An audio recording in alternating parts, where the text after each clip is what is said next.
Le parcours des guerrières.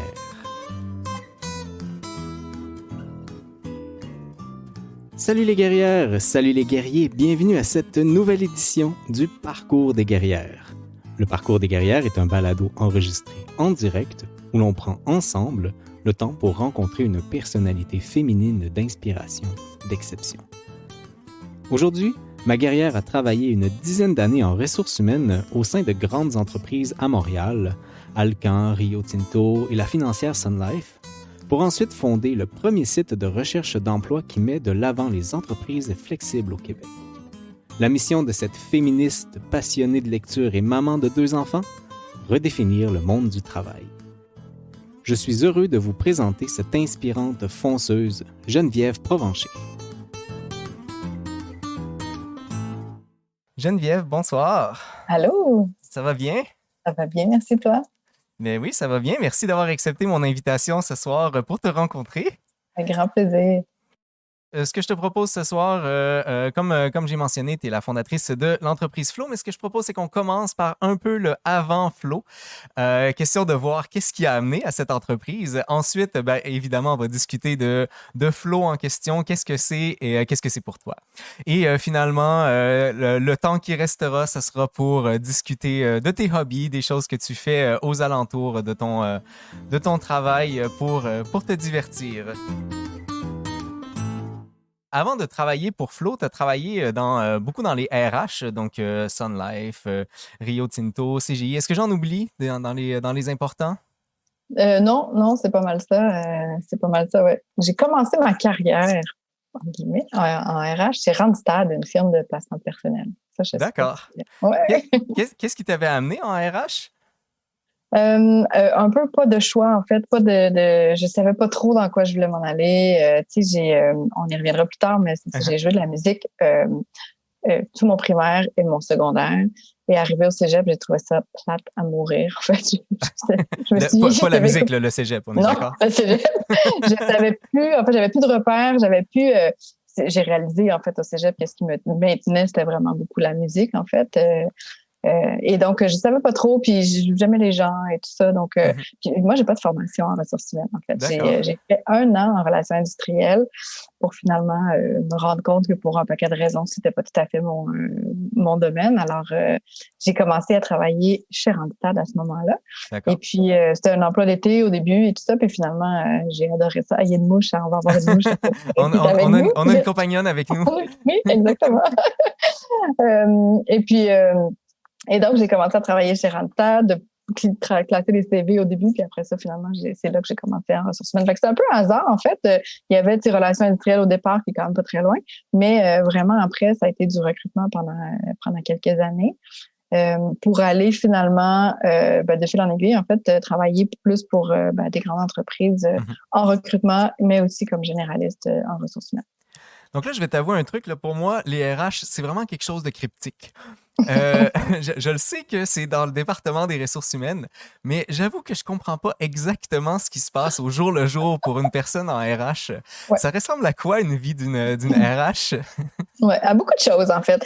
Puis ça dépend du type d'entreprise, petite, moyenne ou grande.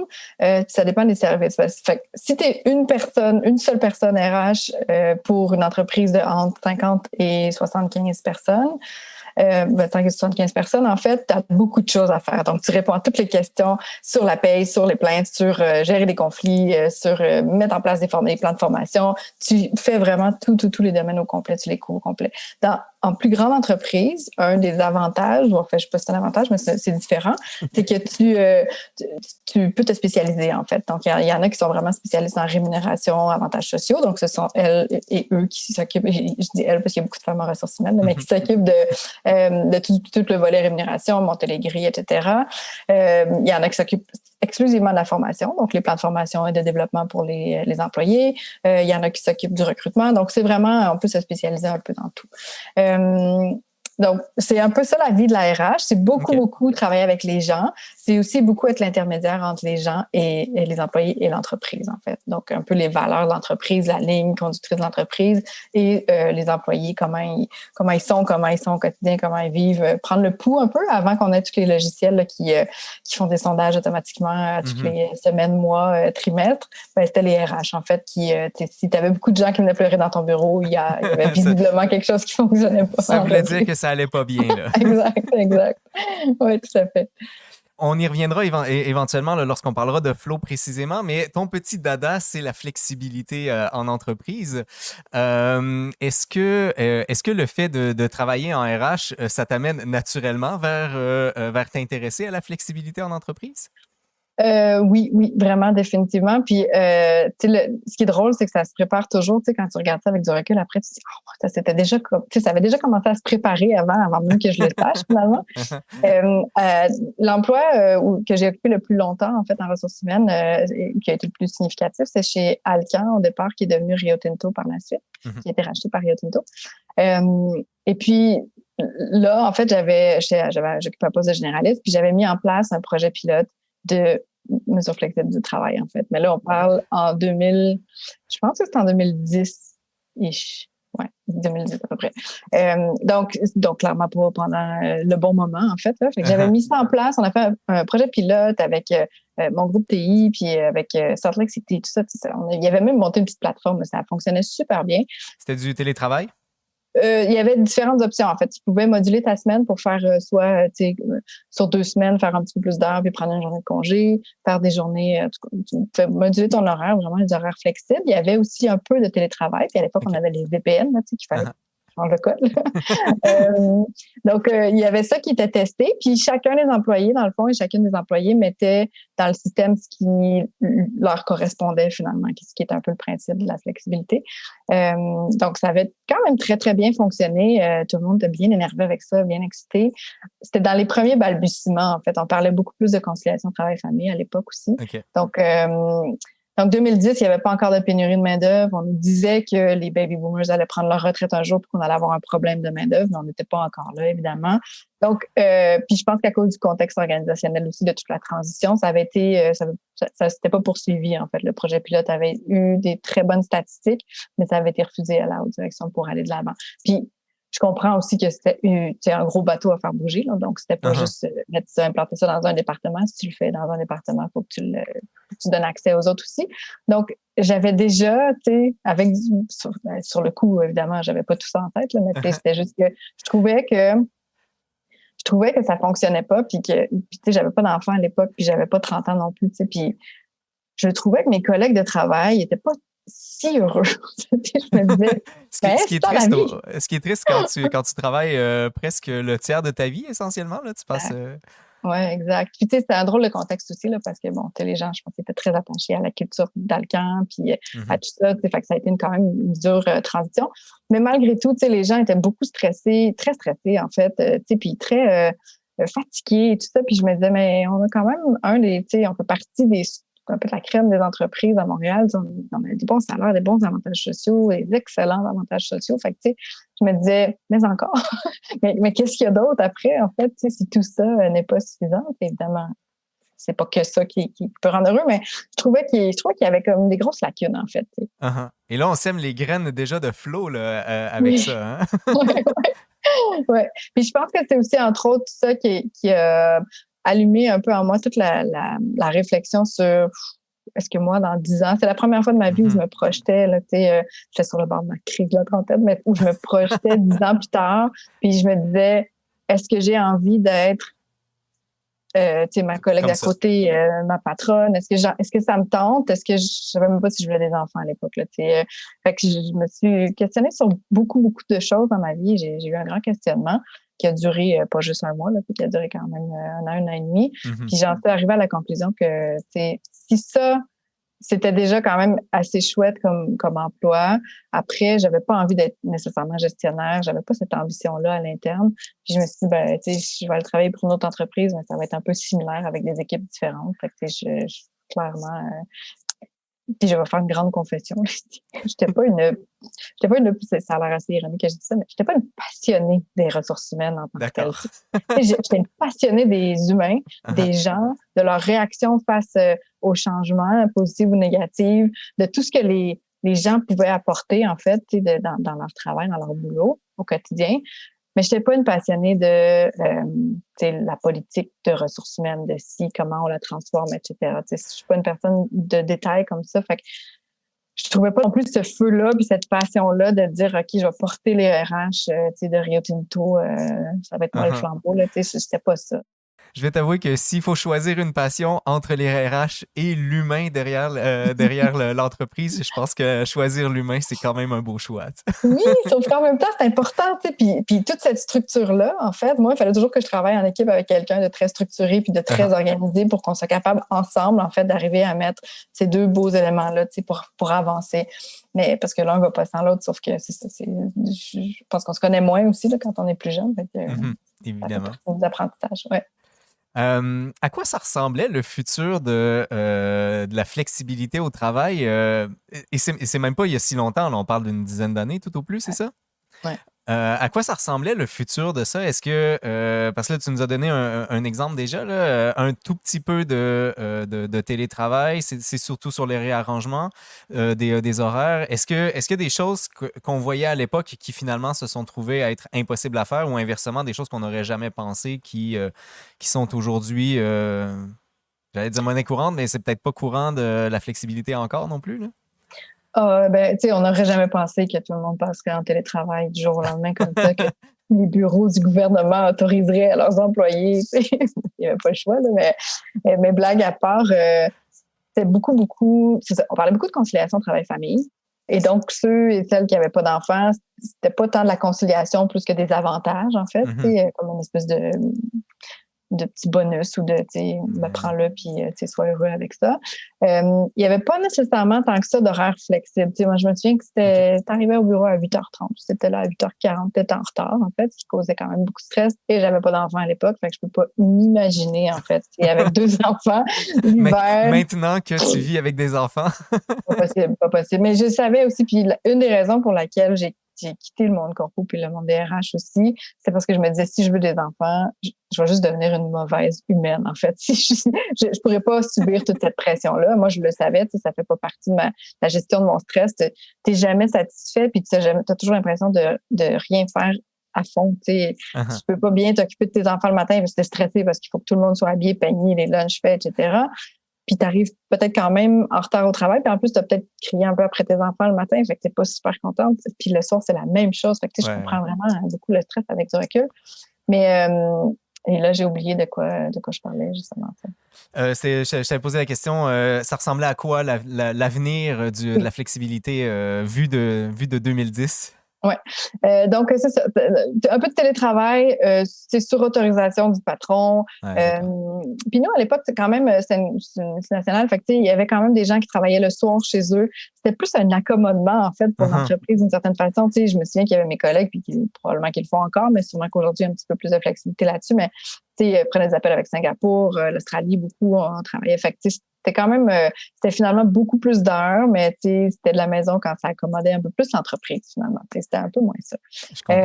On commençait à parler de conciliation travail-famille parce que je pense que c'est ça. Il y avait quand même un constat de société là, qui fait que l'équation, ça arrive juste pas, en fait. Là, les deux, surtout quand tu commences à avoir des enfants, 2 parents qui travaillent, qui mènent 2 carrières de front, tu peux pas bien faire manger tes enfants, qu'ils soient toujours bien habillés, il y en a des choses à penser, là. Fait que c'est pas possible, puis on le sait, on arrive à un partage des tâches un petit peu plus équilibré aujourd'hui dans les ménages à la maison, mais cela dit, c'est quand même pas encore 50-50, fait que systématiquement, fait qu'il y a quand même encore beaucoup de choses à faire de ce côté-là. Fait que c'était plus ça. Les compagnies en technologie ont été celles qui, selon moi, en fait, il faudrait vérifier ce fait-là, mais selon moi, ont quand même pas mal parti le bal parce que il y avait déjà, ça commençait à être difficile de trouver quand même plus difficile de trouver de la main-d'œuvre qualifiée, en fait, puis souvent c'est spécialisé, etc. Donc il se devait, ces compagnies-là, d'être un peu plus compétitives sur le marché. Donc, la flexibilité en faisait partie. Puis c'est sûr que de par la nature de l'emploi, ben, tu peux prendre ton laptop puis travailler d'à peu près n'importe où si tu veux. Tu sais, Tout à fait. c'est plus facile que d'autres corps de métier. Fait qu'ils ont quand même mis la table un peu plus tu sais, dans les années là, 2010, 12, 14, etc. Puis moi, j'ai réellement commencé à m'intéresser à la flexibilité là, quand j'ai eu mon premier enfant, évidemment. Ça va un peu ensemble. Ça va de soi. Là, j'ai compris, en fait. Quand il y a eu 3 mois, puis on était aux États-Unis à cette époque-là, donc on a vécu là pendant quelques temps, puis j'ai regardé mon fils, puis je me disais, aucune chance que dans 100 ans que je puisse me présenter dans un bureau du lundi au vendredi, bien habillé, tu sais, avec les idées claires, que mon fils soit bien, puis que moi, je suis heureuse. Aucune chance, tu sais, je veux dire, ça se fait pas. Fait que là, Donc, il faut trouver une autre solution. Oui, il faut qu'on fasse quelque chose, tu sais, puis la flexibilité n'est pas la seule clé, mais ça fait partie d'un ensemble, en fait, de facteurs qui favorisent un peu l'équilibre de tout humain, là, enfant pour enfant, c'est la vie. Tout à fait. Quitter un monde quand même sécurisant, en tout cas monétairement et avec les avantages sociaux, c'est une grande décision? Oui. Oui, c'est une grande décision. J'y ai pensé quand même longtemps, puis j'ai fait ça pas du jour au lendemain non plus. Là. J'ai été quand même graduelle dans dans ma réflexion et dans ma mise en place aussi. C'est-à-dire que quand j'ai pris la décision que c'était pas ça que j'allais faire, en fait, mais bon, mais encore, il faut trouver quelque chose. Mais quoi? Si c'est pas ça, mais quoi? Et donc, j'ai décidé que je voulais faire quelque chose qui me passionnait, puis qu'on en verrait l'utilité après. J'ai quand même cette force dans ma vie là, ou de cette partie de moi là, en fait, c'est que je trouve des solutions facilement aux problèmes en fait. Donc j'arrive vraiment à trouver des solutions, puis je suis pas si inquiète que ça en fait, sauf avec mes enfants, mais juste moi en tant que telle, tu sais, je sais que je suis capable de me débrouiller. Fait que je me suis dit c'est pas tout, donc je vais faire une session j'ai fait une session à 2 cours. J'ai décidé que j'allais retourner à l'école en littérature, en passant, parce que j'ai dit ma passion c'est la lecture, alors je vais aller étudier en littérature. C'est vraiment quelque chose qui me tente. Donc là c'était au baccalauréat, c'est ça? Oui. Donc, je me suis inscrite au baccalauréat en littérature avec une concentration en études féministes. Pour moi, c'était comme un peu relié. Et j'ai commencé une session où, puis tu vois, il y avait déjà de la flexibilité. Mon patron de l'époque, j'avais demandé si je pouvais faire 4 jours le temps de ma session, travailler 4 jours au lieu de 5 le temps de ma session. Il m'avait dit oui, donc j'ai fait 2 cours au bac et j'ai fait 4 jours. Et à la fin de ma session, j'ai donné ma démission. Donc au mois d'avril, j'ai dit j'ai pris ma décision, j'adore ça et je te donne ma démission pour septembre. Donc tu as le temps quand même de trouver, tu sais, je connaissais les enjeux puis j'avais une équipe avec qui je travaillais quand même depuis longtemps. Là. Fait que j'ai dit tu as le temps quand même de me remplacer et si tu veux, je t'offre de rester à temps partiel, à 2 jours semaine collés là, pour la session de septembre. Donc, tout ça a fonctionné, c'est mis en place. Donc, j'ai pu bénéficier de mesures flexibles quand même pas mal avant le temps. Grâce aussi, et puis ce patron-là, je l'ai remercié après mon bac. En fait, j'ai dit merci parce que sans ça, ça aurait été plus compliqué. Puis grâce à ça, ça a fait que j'ai travaillé 2 ans à 2 jours semaine, en fait, chez Rio Tinto. Est-ce qu'il était content ou déçu que quand tu reviens le voir pour lui dire merci, il a dit ouais, mais j'aurais aimé ça que tu restes? Non, il était content. Je pense que ça se sentait aussi que j'étais bien, mais je n'étais pas 100% bien non plus. Fait que c'est sûr que, en fait, après coup, j'étais tellement épanouie. Je veux dire, aller à l'école aussi aller à l'école à cet âge-là, c'est différent un peu parce que j'étais tellement contente, j'étais passionnée, j'adorais ça là, à l'université, alors que des fois, quand tu as 21, 22, tu n'es pas trop sûr, comme quand j'avais fait ma première tentative, je n'étais pas tellement motivée. Donc vraiment, fait que ça a fait toute une différence, puis c'était vraiment super. Donc, je suis allée faire mon bac en littérature avec une concentration en études féministes. Puis, tu sais, il y a un lien quand même, c'est-à-dire que mon féminisme aussi, était présent avant, mais c'est encore plus forgé, en fait. Et, j'ai réfléchi beaucoup plus, j'ai analysé un peu plus la question, évidemment, pendant ces 3-4 années-là. Donc, c'est sûr qu'il y a un lien aussi avec la conciliation puis l'équilibre et tout ça, parce que, je n'ai pas besoin de faire un dessin, là, mais il y a quand même des enjeux aussi. Puis c'est beaucoup les femmes, finalement, qui, quand il y a la question de la famille et tout ça, en fait, c'est beaucoup les femmes qui sont toujours observées. Fait que si tu n'as pas d'enfant puis que tu veux une belle carrière, tu es un petit peu jugée quand même. Est-ce qu'elle peut avoir des enfants? Est-ce qu'elle ne veut pas avoir des enfants? C'est des questions qui se posent dans les coulisses. Après, si tu as des enfants, il faut quand même que tu gères ton équilibre. Puis, c'est ça. Il y a beaucoup de choses quand même qui sont en lien avec encore une fois, on observe les femmes, on juge les femmes, on critique les femmes. On les félicite aussi quand même de temps en temps, de plus en plus, mais il y a des avancées, mais il y a quand même beaucoup de choses. Donc, je vois quand même clairement ce lien-là, en fait. Tout ça, Flo s'est forgé littéralement là, de mes années en ressources humaines, après ça, avec mon bac. Quand j'ai fini mon bac, je savais toujours pas ce que j'allais faire. Donc, j'ai dit, je vais aller faire une maîtrise parce que peut-être que je voudrais enseigner. donc là, c'était ma prochaine question. Là. Ouais. T'es allé à la maîtrise, mais j'ai eu de la difficulté à trouver des choses là-dessus parce que j'ai l'impression qu'elle n'a pas été complétée. Non, c'est ça, j'ai pas rédigé mon mémoire. J'ai fait ma scolarité de maîtrise, mais j'ai pas encore rédigé ma mémoire. Ça fait encore partie des... D'accord, c'est éventuellement. Donc, c'est sur Marie Gérin-Lajoie? Oui, la figure intellectuelle de Marie Gérin-Lajoie, en fait, parce que c'était une intellectuelle, mais évidemment, ce mot-là, ce terme-là ne désignait aucune femme au début du 20e siècle. Mm-hmm. Donc, en fait, moi, dans le fond, c'était vraiment pour démontrer à travers différents types de textes, en fait, comment sa rhétorique, comment elle était capable, en fait, d'amener un féminisme très affirmé, tout en en ayant l'approbation du clergé à l'époque, ce qui était quand même quelque chose d'assez fascinant. C'est un exploit, littéralement, là, selon moi. Donc voilà, fait que c'est un autre sujet, mais c'est ça. Donc, j'ai toujours pas mis de côté le projet. Je me dis qu'un jour, quand Flo sera peut-être un peu plus stabilisé, ça sera peut-être quelque chose que je ferai une journée par semaine, justement. En fait, il y a le temps. Oui, vraiment. Ouais. Marie Gérin-Lajoie, je prends une courte définition là, qui est sur Wikipédia. Marie Gérin-Lajoie veut agir sur les causes des inégalités sociales découlant des transformations de l'époque industrielle, trouver les moyens d'améliorer les conditions de vie et de travail à la promotion des femmes et des familles. Moi, en lisant ça, je me suis vraiment posé la question, qu'est-ce qui t'a influencé? Est-ce que c'est ton côté flexibilité au travail qui t'a amené à choisir Marie Gérin-Lajoie ou c'est Marie Gérin-Lajoie qui t'a consolidé vers le fait de la flexibilité au travail? Parce que, évidemment, c'est pas le même type de flexibilité, là, mais on le voit écrit en gros comme ça. Oui, je pense que c'est ton option 2, en fait, parce que à l'époque, je voyais pas encore tout à fait le lien. Honnêtement, à l'époque, je me disais jamais je vais retourner travailler en ressources humaines. Jamais.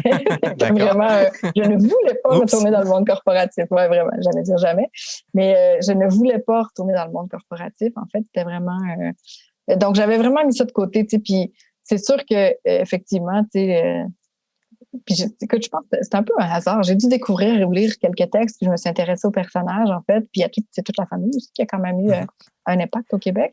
Puis tu sais, toutes les femmes en littérature, toute la littérature qui est réécrite un peu avec l'apport des femmes et tout ça, tu sais, je veux dire, il était temps, là, mais ça se fait quand même depuis les 10-20 dernières années. Puis, tu sais, tout ça, en fait, m'a amené à admirer cette femme-là, à admirer ce qu'elle a fait, puis surtout, vraiment, moi, ce qui m'a impressionné, en fait, c'est le fait qu'elle a été capable tu sais, elle a rédigé un traité sur le droit usuel qu'elle a enseigné à des jeunes filles. Donc, puis le clergé a approuvé. Ont accepté. Je ne comprenais rien. Oui, alors qu'elle leur disait clairement, le jour où vous allez vous marier, voici les droits que vous allez perdre, en fait. Concrètement, là, c'est ça.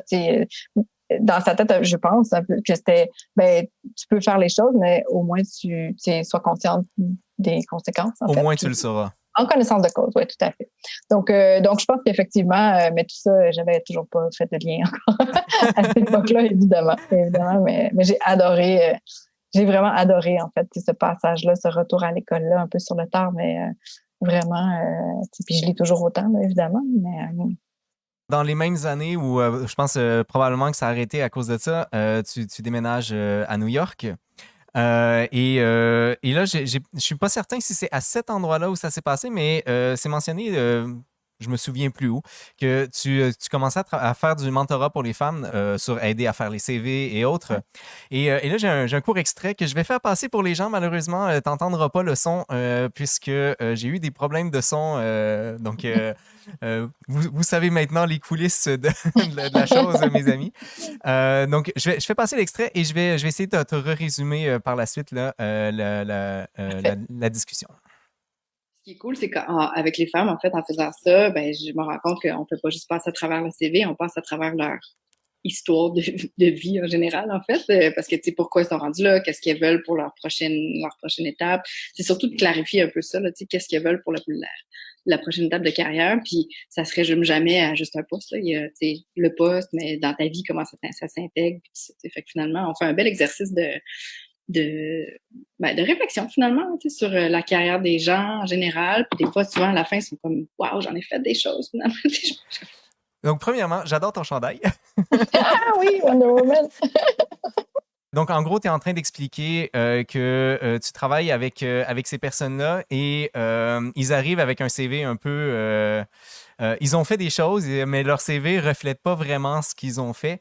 Et à la fin, puis c'est vraiment ce que j'aime là, dans cet extrait-là, à la toute fin, tu dis que ces personnes-là disent « Waouh, j'en ai fait des choses! » Est-ce que tu sais pourquoi les gens n'arrivent pas à bien se vendre comme ça? Puis peut-être la question subséquente, là, j'ai pas envie de mettre la faute là-dessus, mais est-ce qu'il y a un effet de genre de cette affaire-là? Oui, on peut pas tellement passer à côté de la question. Moi, puis tu sais, je peux plus parler pour les femmes parce que j'ai pas vraiment, j'ai travaillé très très peu avec les hommes là-dessus. En fait, pour la petite histoire, c'est que quand j'ai commencé à réfléchir à ce que j'allais faire après, j'avais un enfant, puis je me disais bon, tu sais, un travail flexible, etc. Puis on m'a donné l'idée, en fait, je pense que c'est mon chum qui m'a donné l'idée. Pourquoi tu travailles pas avec les femmes, en fait, tu sais, on me le demandait souvent, tu sais, peux-tu réviser mon CV, peux-tu regarder mon CV, peux-tu t'assurer que mon CV est correct, etc. Fait que pourquoi tu le fais pas, ce service-là? Tu commences pas par ça, du moins, puis après, tu verras. Tu sais. Puis j'ai dit, effectivement, tu sais, c'était une bonne idée pour me remettre dans le bain sur le marché du travail un peu, tranquillement, pas vite et tout ça. Et donc, je travaillais avec des femmes. Ça se fait du bouche à oreille, là, principalement, mais pour les aider à refaire leur CV, tu sais. Puis se préparer pour les entrevues aussi. Puis effectivement, j'ai constaté, puis c'était pas prévu du tout, là, mais tu sais, j'ai constaté, tu sais, j'ai travaillé avec des femmes ingénieures, avec des femmes très brillantes, en fait, tu sais, puis finalement, qui me disaient, ouf, je suis pas trop sûre. Puis elles travaillaient, là, c'est pas qu'elles avaient été arrêtées de travailler, mettons, pendant 5, 6, 7 ans, tu sais, où là, je peux comprendre le stress un peu de retourner sur le marché du travail, mais c'était vraiment des femmes on repartait à la base, puis je leur disais, raconte-moi ton histoire, tu sais, puis là, je prenais des notes, puis on ajoutait des choses. Puis là, c'est ça, au final, elle me disait, ah ben, j'en ai fait des choses. Je me disais, oui, parfait. Maintenant, on va trouver, tu sais, on va définir tes compétences, en fait, tu sais, dans quoi t'es bonne. C'était difficile, tu sais. Puis je me rends compte que c'est peut-être plus féminin que masculin, mais en même temps, après, ça reste à prouver. Puis comme je te dis, j'ai pas travaillé beaucoup avec des hommes sur ce point-là, mais il fallait repartir de la base. Puis des femmes qui avaient 10, 15, 20 ans d'expérience sur le marché du travail, là. Donc, c'est vraiment quelque chose qui était plus difficile pour une femme de se vendre, de vraiment être capable de parler d'elle dans des termes, tu sais, évidemment, là, tu restes modeste, tu n'es pas obligé de dire « je suis la meilleure chanteuse » quoi que ce soit, mais c'était difficile, c'était comme si elles n'avaient jamais fait ça, puis je me disais, tu sais, en entrevue, il faut quand même que tu sois capable de dire voici moi mon set de compétences. Moi, je viens avec ça, en fait. Puis, tu sais, si vous avez besoin de ça, c'est pas tant est-ce que je fit moi dans le poste, en fait. C'est plus l'inverse. Est-ce que ce poste-là est fait pour moi? Puis, est-ce que moi, je vais être capable d'amener quelque chose, non seulement dans le poste, mais dans l'équipe, pour l'entreprise, etc. Tu sais. Puis, cette vision-là, en fait, je pense que c'était ça qui était plus difficile pour elle de mettre le doigt dessus, ou du moins de s'accorder le droit de penser dans ces termes-là. C'est ça qui était quand même assez fascinant. Est-ce que tu as l'impression qu'après avoir travaillé avec toi, elles avaient plus cette capacité-là ou ça reste quelque chose de vraiment internalisé? Ben, je pourrais oser croire, en fait, que je le mettais sur papier aussi. Fait que tu ne peux plus l'ignorer après. Fait que je me disais, bon, là, après, tu l'as, pratique-toi. Puis voici qui tu es. Oui, non, mais répète-toi là comme il faut, là, parce qu'il faut que ça vienne facilement, en fait. Puis c'était. Fait que j'ose croire que oui, en fait. Puis je l'ai vu souvent, en fait, une espèce de petite lumière allumée, puis faire comme, oh, finalement, oui, effectivement. Fait que je pense qu'il faudrait redemander à ces femmes-là, mais je pense que finalement, ça a quand même fait un petit bout de chemin, puis ça les a probablement aidées d'une certaine façon dans cette partie-là dans leur carrière. Ben, on est en train de mettre la table vers Flo. Moi, de ce que j'entends, là, de plus en plus, en fait, on sent qu'il y a une entreprise là, derrière qui est en train de croître. Et passons, donc, au lieu de tourner autour du pot, allons directement à la chose. La mission de Flo, donc de l'entreprise que tu as fondée, c'est rendre la flexibilité accessible à tous au Québec. Qu'est-ce que c'est, Flo? Ça devrait être accessible à tous et à toutes. Hein. Tu me fais penser, en fait, que je l'entends maintenant. C'est une excellente remarque. On va changer ça de demain. Moi, j'aime bien le toast aussi. Le toast. Toast. Toast. C'est bien. Oui, mais oui, donc c'était ta question en lien avec ça. Qu'est-ce que c'est Flo? Qu'est-ce que c'est Flo? Flo, au départ, en fait, c'était... puis j'ai pas inventé le concept, là, en passant. Quand j'avais mon fils dans mes bras puis que je cherchais en ligne, je me disais, ouais, emploi flexible. Qu'est-ce qui se passe comme emploi flexible sur le marché? Qu'est-ce qui existe, en fait? Qu'est-ce qui est... Parce que des postes à temps partiel, ben, j'avais pas nécessairement envie d'aller travailler... dans une boutique à temps partiel non plus. J'avais d'autres compétences aussi à amener, tout ça. T'sais. Puis malheureusement, des postes à temps partiel comme j'avais eu, par exemple, en ressources humaines quand j'étais retournée à l'école, il fallait que tu sois dans le poste à temps plein pour qu'après ça, que tu aies fait toutes tes connexions d'avance pour pouvoir avoir le privilège d'avoir de la flexibilité. Oui. Puis je dis ça, mais tu sais, là, ça me vient en tête. Il y a la financière Sun Life aussi, dans laquelle j'ai travaillé, qui devait être un petit contrat, puis finalement qui s'est soldé en une année.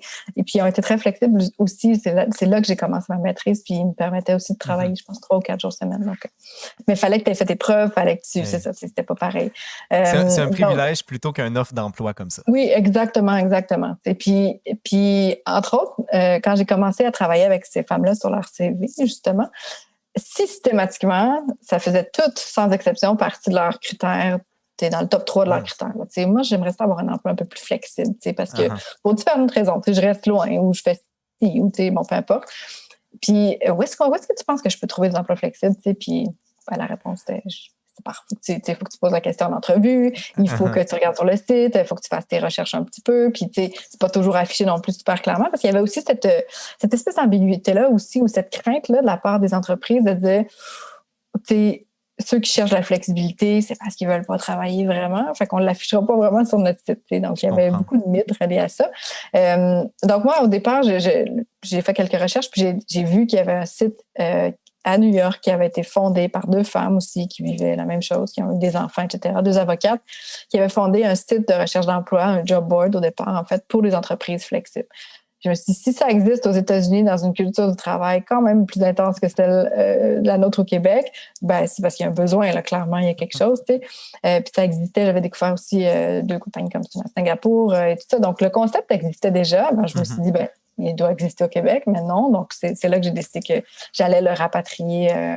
Je savais que j'allais faire ça, mais j'ai commencé quand même par refaire les CV, etc., parce que je trouvais que accompagner des femmes, parce que je voulais pas commencer tout d'un coup avec ça, puis je savais que je voulais d'autres enfants aussi. Donc, pour moi, Flo, à la base, là, c'est vraiment ça, la mission. Je l'ai pas sortie, puis j'ai pas fait du brainstorming. Je voulais que tout le monde puisse avoir accès à un emploi flexible, parce que je me disais la flexibilité, peu importe comment elle se définit, en fait, pour tout un chacun ou pour les entreprises, ça enlève un stress supplémentaire, puis ça améliore définitivement là, ta qualité de vie, peu importe ce que tu vis dans ta vie. Fait que je me disais pour que Puis on commençait à vivre une petite pénurie de main-d'œuvre à cette époque-là, en fait, surtout en TI.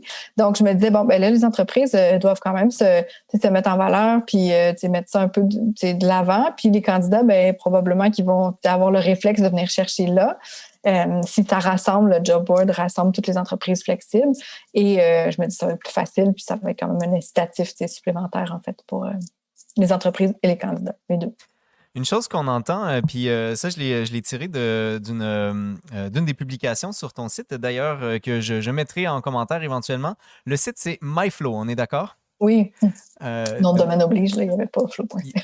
Il existait déjà probablement, oui, c'est ça. Donc, très, très courte citation. Là. Selon une étude faite par Harvard Business Review, le bien-être des travailleurs-travailleuses aiderait au développement de la rentabilité des entreprises. La question que j'ai, là, on entend souvent cet argumentaire-là qui est servi finalement pour les entreprises, qui est que c'est profitable pour eux. Est-ce que c'est peut-être une question piège, là. Est-ce que ça serait quand même intéressant, même si c'était pas profitable monétairement, je veux dire, simplement profitable humainement et ne pas s'appuyer sur la rentabilité? Je pense que ma question à la fin, c'est de ça, c'est est-ce que les jours de la flexibilité au travail sont comptés si jamais on se rend compte que c'est pas rentable? Ben, c'est sûr que si ça pénalise le rendement de l'entreprise, évidemment que effectivement, je pense qu'il y en aurait plus de la flexibilité. Mais tu vois, au tout début, en fait, c'était pour aider les familles à se gérer ou à gérer. On parlait de conciliation famille-travail. Puis, tu l'as dit, on en parle encore aujourd'hui, hein, puis il y a un super organisme là, qui s'appelle le SO Concilivie, puis que, tu sais, on travaille beaucoup en collaboration, puis eux sont vraiment spécialisés sur la conciliation famille-travail, tu sais. Et donc, c'était pas tant pour les entreprises, oui, un peu par la bande, tu sais, en se disant, si ton employé est mieux, forcément, le rendu devrait être un peu mieux aussi, mais c'était beaucoup quand même axé sur les humains. Fait que, tu sais, je pense qu'à la base, ça a été c'est peut-être pour ça que c'était plus difficile à passer aussi, puis que c'était vraiment pas toutes les entreprises, c'est pas la majorité en fait qui adhérait à cette nouvelle façon de faire là. Sauf qu'il y avait quand même une petite partie des entreprises qui étaient capables de dire ben oui, nos humains sont importants à l'interne, puis on veut qu'ils soient bien, donc on va offrir un peu plus de flexibilité ou de conciliation. Aujourd'hui, en date du 22 septembre là, 2021, un an et demi après la pandémie, le début de la pandémie, je pense malheureusement que s'il n'y avait pas eu de pénurie de main-d'œuvre, beaucoup d'entreprises auraient rapatrié l'argent à l'interne. Peut-être pas à 100% en présentiel, sauf que elles auraient peut-être pas toutes laissé le choix, en fait. En tout cas, elles auraient été plus strictes, je pense, parce que ça n'a pas encore 100% fait ses preuves que ça fonctionne, qu'on est capable de garder la cohésion d'équipe, la motivation, etc. Une des raisons, je pense, qui fait que ça n'a pas été prouvé à 100% encore, c'est qu'on n'a pas vécu le réel modèle encore. Parce que 100% télétravail, c'est une très petite majorité de gens, en fait, qui souhaitent travailler 100% en télétravail. T'sais, c'est pas tout le monde qui est bien dans sa maison. Il y a des gens qui sont seuls. Il y a des gens qui ont trop de monde autour d'eux. Puis ça fait du bien aussi de voir des humains. On ne va pas se le cacher. Là. Fait que, c'est pas, c'est un équilibre dans tout ça. Il y a une très petite majorité de gens qui veulent être 100% au bureau, puis une très petite majorité qui veulent 100% de la maison. Mais la majorité des gens veulent être en mode un peu hybride, là, ce qu'on appelle...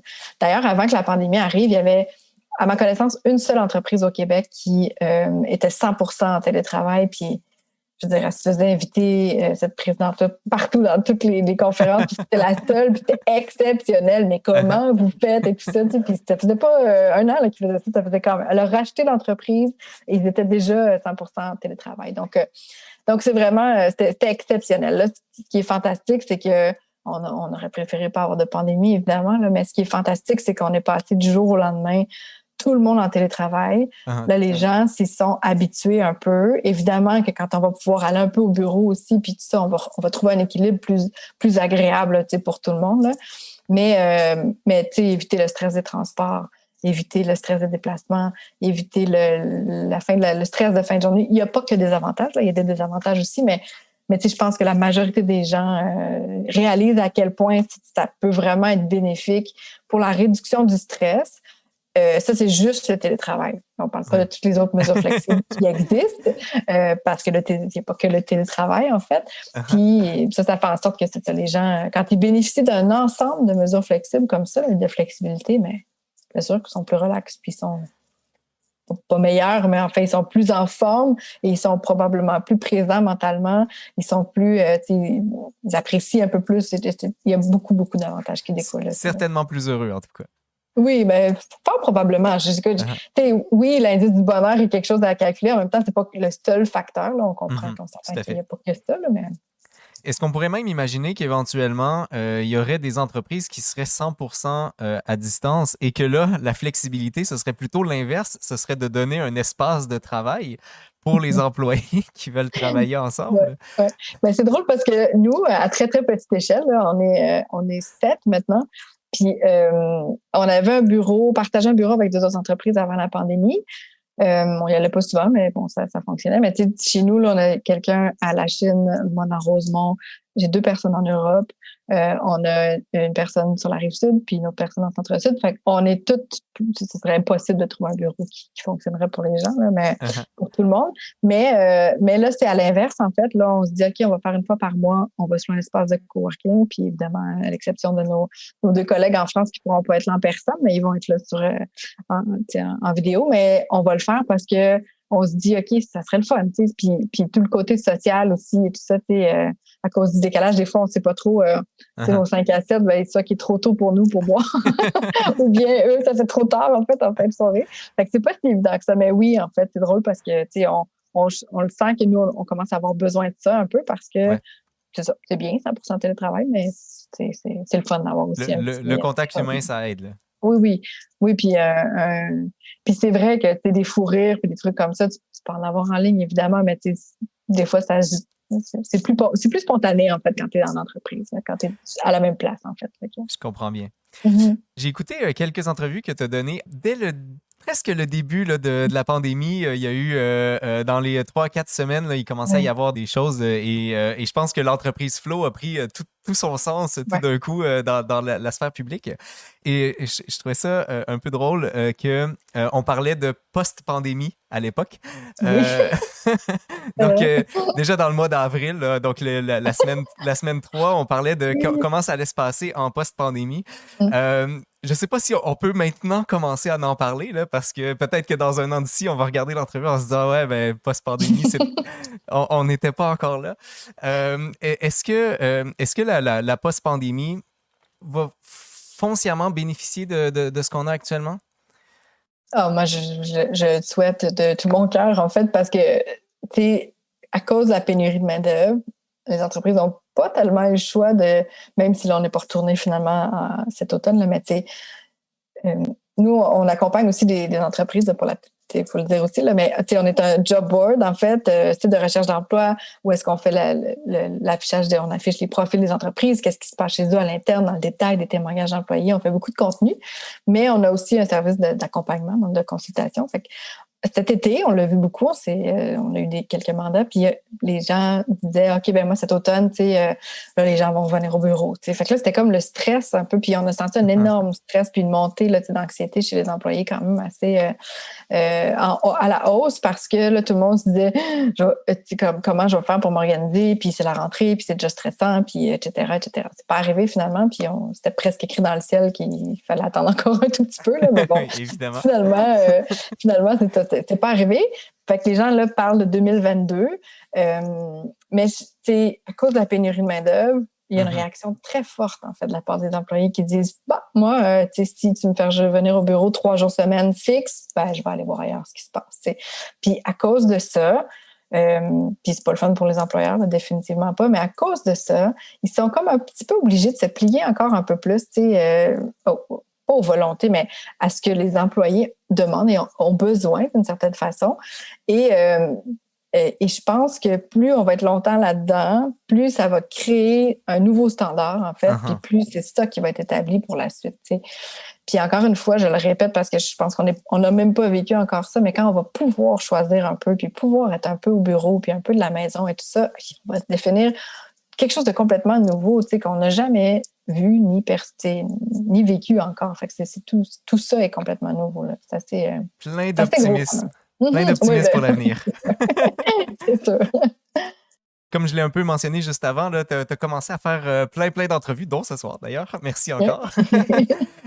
Comment est-ce que tu deals avec les médias sociaux comme ça? Je t'ai entendu en entrevue. J'ai pas pu voir les conférences parce que la plupart, soit elles étaient passées ou payantes. J'ai vu à #intersection X, Culture Podcast, Pro Efficace, tous ces liens-là d'ailleurs que je mettrai en commentaire. Pour les gens qui seraient intéressés, ils vont beaucoup plus en détail là, sur le concept de flow, de flexibilité au travail. Là, tu nous expliques notamment là, qu'est-ce que c'est la flexibilité avec les 3 types de flexibilité. Bref, je vous laisse aller écouter les autres entrevues pour cette affaire-là. Comment est-ce que tu deals? Est-ce que tu avais prévu ça dans ta vie, là, que tu allais être une star des médias sociaux? Non. Non. Puis tu sais, je te dirais que moi, parler en public, ça me pétrifié avant. Pour vrai, là, j'allais voir une coach, en fait, D'accord. pour ça. Là, parce que mais dès le début, en fait, j'étais un petit peu sollicitée, puis je me disais, mais je vais m'évanouir là, si je vais sur... C'était une réaction physique. Là. Dès qu'il y avait plus que 4-5 personnes, j'étais pas bien physiquement. Fait que je suis allée voir une coach, puis je me suis dit, faut que je passe par-dessus ça, parce que c'est soit que j'en fais pas du tout, puis je dis toujours non, ce qui est un peu dommage, ou parce que c'est aussi une façon, quand tu pars ton entreprise, de faire connaître, puis d'en parler, etc. Donc c'est ça. Fait que j'ai fait ça. Fait que je me suis trouvé des petits petits trucs. J'ai découvert un peu pourquoi ça me rendait si anxieuse ou je sais pas comment. En fait, je sais pas c'était quoi l'émotion, mais si nerveuse, du moins. Puis j'ai réussi à passer par-dessus ça. Puis ma première grosse conférence, en fait, celle qui pour moi était la plus grosse, c'était une conférence InfoPresse dans le temps où on pouvait faire des conférences en personne. Donc, il y avait beaucoup de gens. J'étais pas toute seule, mais quand même, pour moi, c'est une grosse étape. Puis ça, c'était pas la meilleure, mais ça s'est quand même relativement bien passé. Fait que à partir de là, je me suis dit, OK, ça va. J'ai des choses à amener que les gens ont peut-être envie d'entendre. Fait que ça va être bien. Mais sinon, et tu commences à y prendre plaisir? J'y prends beaucoup de plaisir, j'aime beaucoup ça. Et je te dirais que là, par contre, la majorité des conférences et des trucs que j'ai donnés, c'était en ligne. Fait que là, tu sais, là, je suis chez moi, et c'est pas stressant du tout, etc. Tu peux avoir le verre de vin caché à côté. Pour l'instant, je l'ai après.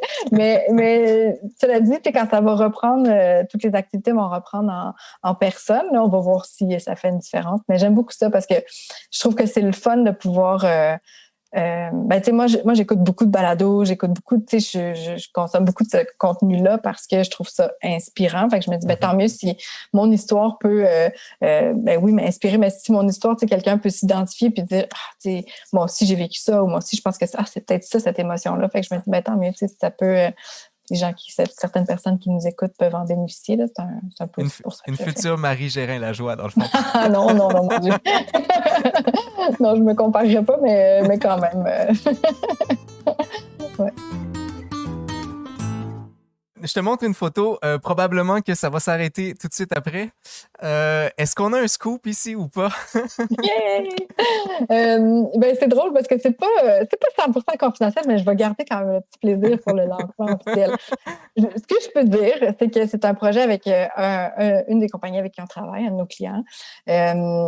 Et ça va être quelque chose évidemment à saveur quand même assez féministe, qui va mettre de l'avant la flexibilité et d'autres histoires de femmes en fait, parce que j'adore ça, raconter aussi les histoires des gens. Puis je trouve que on a tellement toute une vie différente, mais qui au final se ressemble quand même un peu sur les différentes étapes, puis un peu les moments forts et tout ça.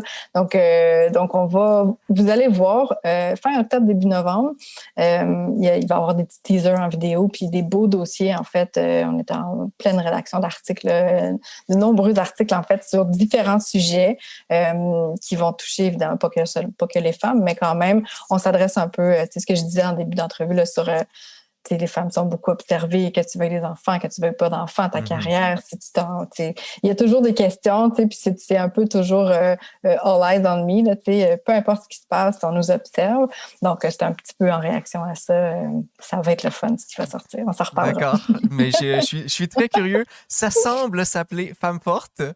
C'est notre nom de projet, le projet Femme Forte, en fait. Ouais. Après, je sais pas s'il va y avoir un autre nom quand on va sortir, mais ouais, c'est le projet Femme Forte. Donc, ceux qui seraient intéressés, j'imagine que éventuellement, si les gens sont abonnés à la page Facebook de Flo, probablement que vous allez voir ça passer là-dessus, j'imagine? Ah oui, tout à fait. Sur la page Facebook de Flo, Instagram, puis sur tous nos réseaux sociaux, là, ça va être un peu partout.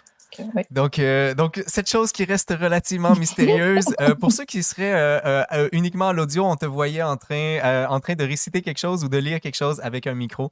Donc, pour ceux qui n'ont pas pu voir l'image, mais qui n'entendent que simplement. Voilà, il nous reste que 10 petites minutes, Geneviève. Je vais nous sortir du monde là, du travail. On va aller dans le monde des activités. Dans lequel on s'est connu, en fait, qui est la musique, le violon. Tu as un peu répondu à ma question tout à l'heure. À quel moment tu as commencé dans ta vie? Oui, mais très, très jeune, en fait. C'est ça, j'ai commencé avec le piano quand j'avais, je pense, 5 ou 6 ans. Pour finalement, en 4e année, commencer le violon à l'école. Dans un programme d'une école publique, là, une professeure qui avait pris l'initiative de donner des cours de violon à la fin de chacune des journées. C'était vraiment super chouette. Et après, je suis allée dans une école plus spécialisée en musique. Donc j'ai joué du violon. Mon instrument principal, c'était le violon. D'accord. Il y a eu un concert donné en l'honneur de Monsieur Bertrand Lamoureux. Tu avais dit à l'époque, c'était en 2017 si je me souviens bien, dans mon parcours de jeune adolescente un peu perdu, Bertrand, tout le monde l'appelait Bertrand et c'est encore le cas aujourd'hui, a représenté la stabilité, un pilier qui était toujours présent, souriant et sans jugement, peu importe la situation. Un spécimen bien rare comme personne et comme professeur.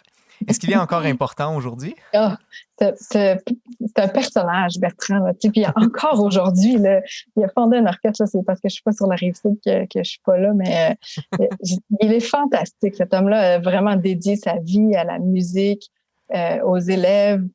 Il était toujours de bonne humeur. Puis, tu sais, on le sait, là, les adolescents, ça peut être tannant, puis ça peut être comme, Ça vraiment peut être difficile. fatigant. Oui, vraiment. Mais lui, il n'y avait pas de problème. Puis, somme toute, on dirait que, je sais pas, les gens se calmaient quand on était dans sa classe et tout ça. Puis, je veux dire, moi, mon secondaire en musique, ça a été tellement l'histoire de ma vie. Là, tu sais, c'est là où j'ai eu des plus beaux moments. On a fait des compétitions, mais il était vraiment très, très inspirant. En fait, c'est quelqu'un qui mettait pas tant de pression. Puis, tu sais, il dirigeait, pour ceux qui jouent de la musique, là, il dirigeait en dansant presque. Là, tu sais, c'était vraiment, tu sais, il est content. En fait, il est bien là-dedans.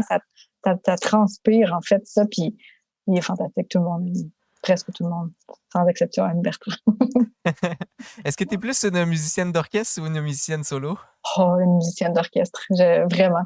J'ai arrêté un très, très long moment, en fait, parce que je trouvais pas d'orchestre nécessairement. Puis Sérénade, c'est assez exceptionnel parce que c'est soit des orchestres professionnels ou bien des orchestres où, tu sais, faut que tu aies encore un certain niveau quand même assez avancé là, donc puis moi c'était pas tout à fait mon cas, j'avais pris une longue pause et tout ça, puis finalement tu sais tant que tu es capable de bien suivre puis d'être là puis le niveau des pièces est bien, est acceptable, ça va bien là, fait que c'est vraiment fantastique, mais je suis vraiment définitivement plus une personne d'orchestre. Tout seul Tu t'ennuies un peu plus. Oui, je trouve que l'énergie de l'orchestre est vraiment quelque chose d'incroyable.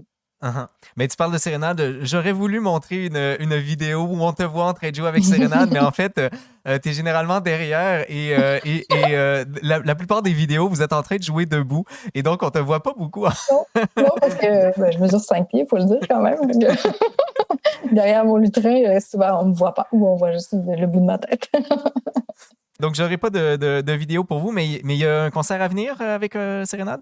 Oui, c'est le 21 novembre. Mais enfin, on va voir s'il va y avoir un concert. Là. Mais en principe, il y a un concert, un seul. D'habitude, on donne 2 concerts à chaque session, mais là, c'est le 21 novembre. J'ai pas plus de détails que ça encore, mais on va voir rendu là, en fait, puis on va approcher si ça va être quoi combien de personnes on va avoir le droit dans une salle, quelle va être la situation sanitaire et tout ça. Est-ce que vous prévoyez faire ça flexible, donc diffuser en même temps sur Internet? C'est une bonne idée. On n'en a pas parlé encore, mais effectivement, on pourrait peut-être regarder cette option-là. Donc, si jamais vous êtes intéressé par voir Geneviève jouer, eh bien, abonnez-vous à la page Sérénade et puis vous aurez les détails à ce moment-là. J'ai fait le tour de mes questions. J'en avais peut-être une dernière là, pour conclure. Très, très, très récemment, et donc j'ai vraiment très, très peu d'infos. Donc, si tu veux nous en donner, c'est le moment. J'ai vu que tu avais été conférencière, que tu es conférencière maintenant pour première en affaires. Oui. Donc, j'ai pas pu vraiment savoir qu'est-ce que c'était. Est-ce que tu veux nous en glisser quelques mots avant de terminer? Oui, tout à fait. Oui, c'est tout nouveau. Ça vient juste de sortir. En fait, je me trouve très choyée en fait, de faire partie de ce panel de femmes incroyables-là. Mais l'agence plurielle, en fait, c'est que il y a quand même eu un constat à un certain moment donné que souvent, sur des panels de discussion, c'est souvent très masculin. C'est plus difficile, en fait, de trouver... La raison principale, c'est, oui, mais c'est difficile de trouver des femmes dans X domaines spécialisés dans X, Y, Z. Donc, elles ont un peu le même concept que Flo, d'une certaine façon, décidé de rassembler, en fait, des femmes qui sont expertes sur certains sujets. Puis après, on donne un peu, tu sais, qu'est-ce qu'on préfère, les entrevues, les panels, les discussions, les conférences, etc. Et c'est l'agence, en fait, qui négocie un peu, entre guillemets, les termes des contrats et tout ça. Donc, ça assure d'une part que les femmes sont payées, parce qu'il y a encore beaucoup de femmes qui donnent des conférences de manière, en échange de services ou gratuitement. Probablement plus que des hommes. J'ai pas la statistique devant moi, mais donc il y a ça et ça s'occupe de négocier les modalités en fait du contrat et de faire surtout un peu la promotion de telle personne est spécialisée, son sujet de prédilection c'est ça, elle peut animer différents panels sur telle discussion. Il y a Marie Grégoire, il y a Déborah Cher, il y a quand même beaucoup de femmes avec des sujets quand même très très variés. Donc évidemment, vous l'aurez deviné, c'est la flexibilité, mais c'est ça, on a tout chacun notre champ d'expertise. Alors ça réduit un peu l'excuse de on n'a pas trouvé de femmes avec cette expertise-là. Tout à fait. Est-ce que est-ce que quelqu'un qui voudrait avoir accès à ça, c'est une entreprise qui commande une sorte d'entrevue ou peu importe le format, puis ensuite t'es invité à discuter ou à présenter avec eux, c'est ça? Oui, en fait, si une entreprise a, par exemple, envie d'avoir un échange, une discussion, un panel de discussion sur la flexibilité, par exemple, ça pourrait être une belle idée. Ils ont juste à contacter, en fait, l'agence via le site, la page, le lien qu'on pourrait mettre. Oui. Puis après, eux les contactent, puis ils regardent un peu quel est leur besoin, puis on regarde un peu en fonction de tout ça. Mais oui, ça peut être animer des panels de discussion, donner des conférences, certaines entrevues, etc. Donc, c'est vraiment au besoin là, des entreprises sur le sujet du moment. Félicitations pour cette... je ne sais pas si c'est une nomination ou... C'est une belle opportunité, je vais le dire comme ça. C'est une très belle opportunité. Félicitations pour cette opportunité, alors. Merci beaucoup. Écoute, si jamais tu as quelque chose à mentionner aux gens là, sur lesquels moi, j'aurais pas eu d'informations, je te laisse le proposer maintenant. Non, il y a le projet que tu as mentionné qui va sortir bientôt. Ça va être bien intéressant. Sinon, si les gens ont des questions aussi, n'hésitez pas à me contacter via LinkedIn. Des fois, c'est peut-être un peu plus facile. Ou par courriel. On peut laisser mon adresse courriel. Ça va me faire plaisir de répondre. Puis, des questions surtout là, sur la vie, la flexibilité, la carrière en général. Ça va me faire plaisir de répondre. On invite tout le monde à entrer en contact, du moins à aller voir avec Flo. Il y a une quantité phénoménale d'informations sur le fonctionnement de la flexibilité au travail. Et surtout, comme tu l'as mentionné, ce n'est pas simplement que le télétravail. Et tu en parles vraiment bien dans les autres podcasts. Je ne voulais pas nécessairement aller là-dessus encore parce que c'est quelque chose qui a été maintes et maintes fois dit et qui avec des personnes qui ont une expertise beaucoup plus grande que moi en entreprise. Donc, je vous invite à aller voir les autres podcasts en question. Merci encore, Geneviève. Ça a été un grand, grand plaisir de t'avoir ce soir. Merci à toi. Merci pour cette belle invitation-là. Puis, bravo et félicitations aussi. C'était une belle préparation d'entrevue. Puis, je savais pas que tu avais creusé autant, en fait, sur ce que j'avais fait avant. Mais... j'essaie de rendre ça le plus intéressant possible. Merci beaucoup encore. Vous venez d'entendre le parcours des guerrières avec Geneviève Provencher. Notre prochain rendez-vous sera avec Élise Labonté-Lemoine. Élise est détentrice d'un doctorat en sciences de l'activité physique de l'Université de Montréal et travaille actuellement en tant que chercheuse au laboratoire Tech 3 Lab du HEC en psychophysiologie. Elle est également très impliquée dans la réussite des étudiants et étudiantes universitaires, notamment via l'organisme Taisez-vous, qui organise des Pomodoro à Montréal. Et ceux qui me connaissent savent à quel point j'aime les Pomodoro. Si vous êtes intéressé à assister à l'enregistrement du parcours des guerrières, je vous invite à vous abonner à la page du Scientifique du lundi sur Facebook pour être notifié des différents événements à venir. Avec vous, c'était le Scientifique du lundi qui vous souhaite bonne science.